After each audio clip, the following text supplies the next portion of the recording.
Não se alcança uma jornada de retidão, de justificação sem a presença de Deus, sem uma dedicação total a Deus.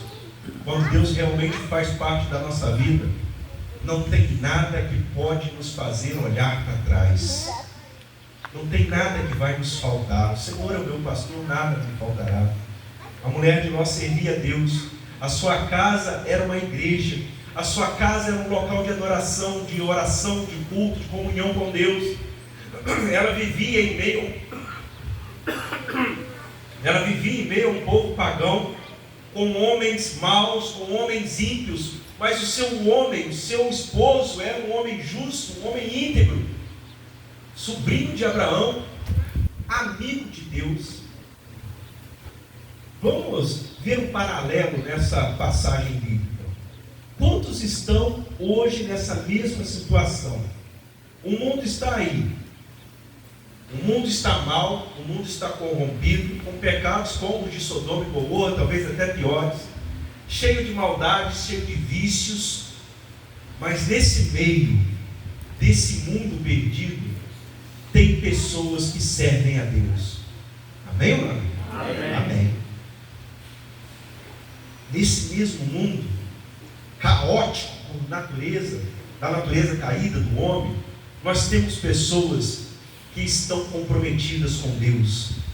Há espaços para pessoas que servem a Deus, e nós precisamos ser esses atalaias, que não olham para trás, que apesar de sermos tentados a olhar para trás, nós somos lembrados por Cristo. Lembrai-vos da mulher de Ló. Essa advertência é válida até os dias de hoje. Jesus diz que todo aquele que põe a mão no arado e olha para trás não está apto para o reino de Deus. Lucas 9,62. Quem já trabalhou com arado aqui sabe o que é isso, né? Que coisa complicada. Vai olhando para trás enquanto você está trabalhando com arado, para ver como é que fica a terra.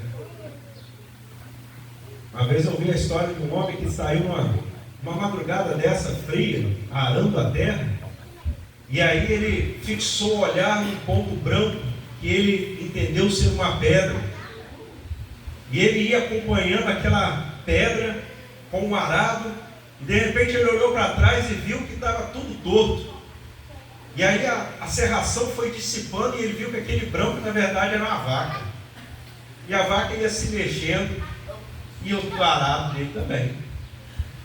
E quando a gente põe a mão no arado, a gente precisa olhar para a rocha que é Cristo, que não se move, que não tem sombra de variação, e aí eu consigo fazer o serviço bem feito.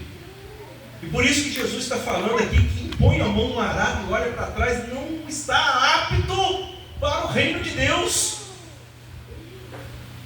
E essa advertência, embora Jesus estivesse falando isso 4.000 anos quase depois, ele lembra que há 4.000 anos atrás quase, a mulher de Ló estava olhando para trás, estava se tornando uma indigna do reino de Deus. Nós precisamos muitas vezes fazer uma clara decisão de olhar para frente, de deixar de ficar olhando para trás, sob a pena de sermos transformados numa estátua de sal e depois sermos lambidos por animais. E esse gesto infeliz dessa mulher sirva de lição para nós. O aviso de Jesus naqueles dias era o mesmo para os últimos dias. Jesus não estava apenas contando uma história do passado, ele estava fazendo um apelo urgente para os dias finais. O texto continua em Lucas 17:33 dizendo: quem quiser salvar a sua vida, perdê-la-á, e quem perder a sua vida por amor de mim, salvá-la-á. A mulher de Ló representa aqueles que hesitam entre dois mundos, o velho e o novo, o passado e o futuro.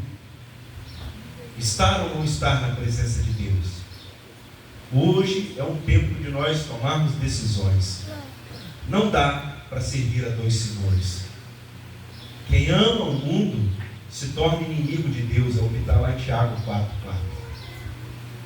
Todos nós temos um passado, Alguns de nós temos registrado terríveis falhas morais em nossas vidas, enquanto outros de nós temos conseguido fazer com que os nossos pecados fiquem confinados em categorias menos horripilantes.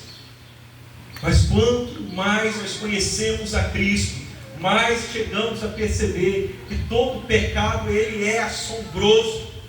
Todo pecado, quando comparado com o prumo da santidade de Deus, ele é um desvio total.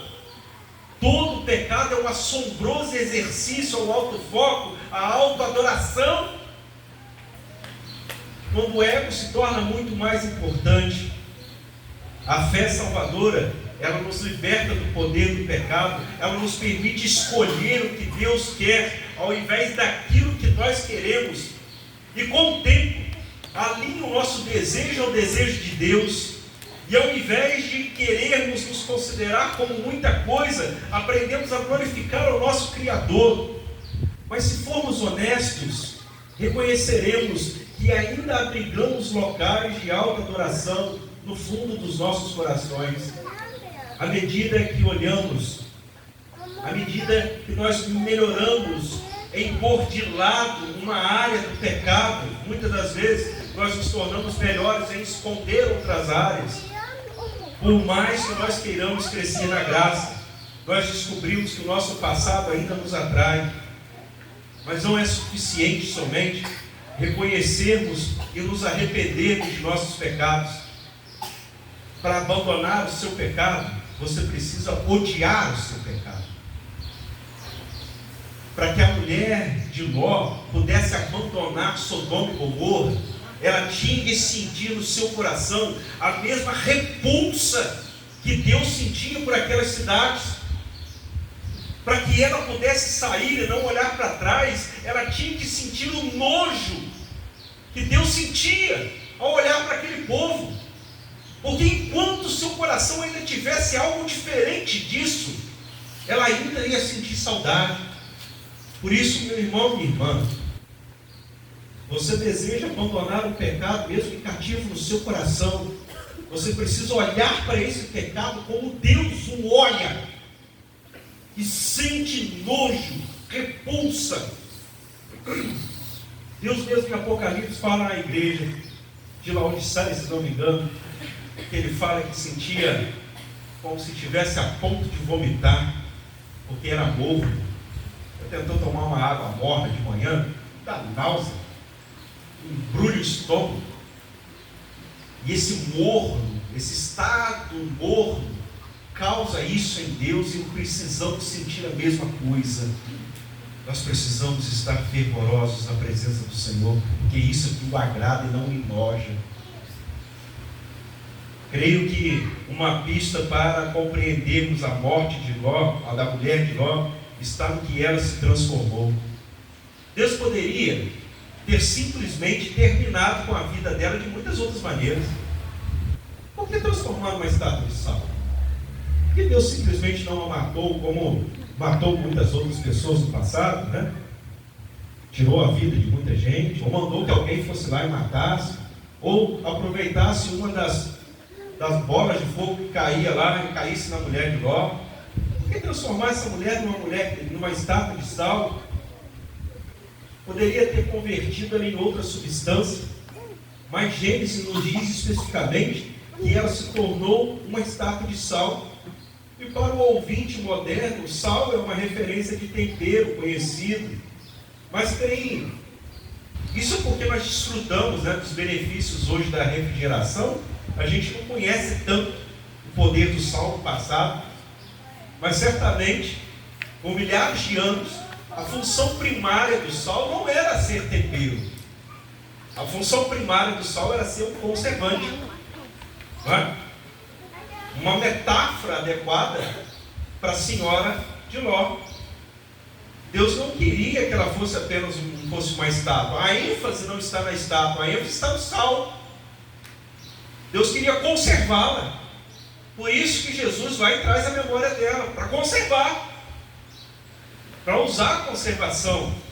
Se Deus tivesse demonstrado misericórdia para com essa mulher de Ló, e se Ele tivesse permitido que a mulher de Ló saísse para uma outra terra, levando dentro dela Sodoma, levando a maldade de Sodoma dentro de si, ao mesmo tempo que ela abrigava no seu coração com o amor do passado, enfrentava o futuro, uma glória, o reino de Deus.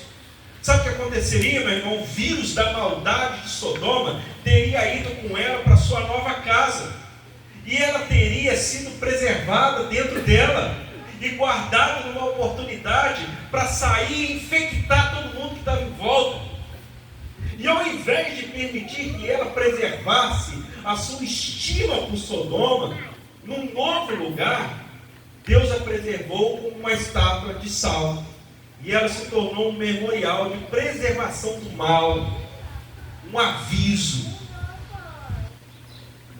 para todos que pudessem vê-la rigidamente preservada no seu olhar de desejo, preservada na sua cobiça. O que seria hoje a esposa de Ló?